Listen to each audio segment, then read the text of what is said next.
Okay, today we are going to get to move on to finishing our project with our ink pens. So we're going to use just regular old ballpoint ink pens. The reason that they're called ballpoint pens is because on the end of the pen there is a little tiny ball and it rolls around, and as it rolls around it picks up ink from the inside of the pen and puts it down on the paper. So that's why when you're drawing, the ink just keeps coming out, or sometimes if your ink pen quits working, you kind of have to take it and like spin it a little bit. It's just so that that ball starts rolling again and it picks up more ink. So when we're doing our drawings today, you're going to take your time and you're just going to really pay attention to the different types of lines you want to make. The big thing that you're going to want to think about is how the different lines you can make. So you could make straight lines, or you could make wiggly lines. You can make lines that cross over the top of each other. You can make really short little lines. You could make long lines. You can make lines that bend. You're just going to think of all of those different lines that you can make. Sometimes when you're making your lines, though, you'll think, I want to make some shading. Well, we know like with a pencil, for shading, we just go from light to dark. An ink pen is going to be able to do the same thing, but the difference is if I want it to be really light, then I just make my marks pretty far apart. If I want them to get darker, I'll put them closer together. And when I want them to start to get really dark, then I just make my marks really close together. Now, keep in mind that when you're doing pen and ink, you have to take your time and be really nice and neat. So what I don't want to see is just scribbling, because that means you're not in control. You're not taking the time to put the mark where you want it. So make sure that even when it gets really dark, you're just putting that line in the right spot. You're in control of it. And then you're just going to make all of those different lines that you need for your picture.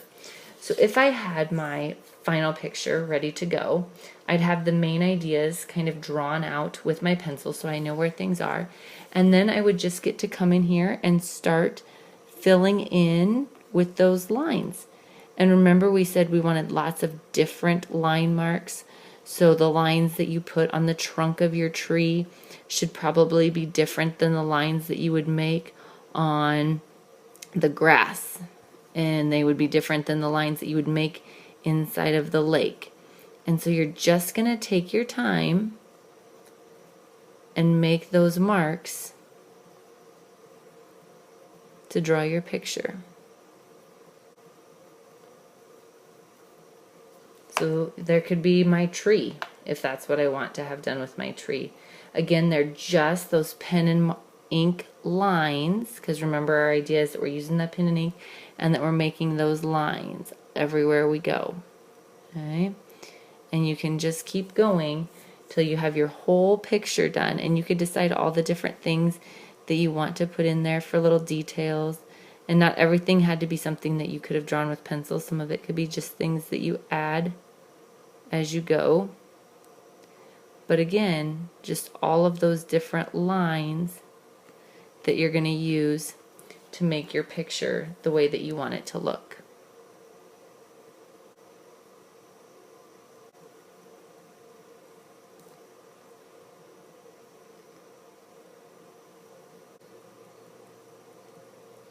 Sometimes when people are drawing marks, they want to make little tiny ones, almost like little dots, but we want to remember that this is a ballpoint pen. And so if you're just making those taps where you're tapping the pen on the paper, you're going to actually flatten out that ball. You won't be picking up any ink. It won't be making your picture. It'll quit working, and then you'll be like, Miss Carlisle, my pen doesn't work. Well, that's because you smashed the ball or you dried it out and you can't get any more ink in there. So you want to just really make sure that you're always taking your time making those marks. You have to remember that you're in control of the ink pen. Don't let anything else take over. Don't get in a hurry. It's all about little tiny marks and repetition, repeating things over and over. Don't like just color things in. You have to take the time to draw those little lines.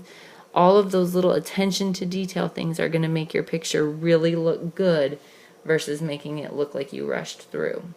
So if I was all done with this and I like all my marks and I don't have any other shading and it shows you that place I would like to travel to, then I would go ahead and wait a little bit and do my erasing and have it all cleaned up and be finished.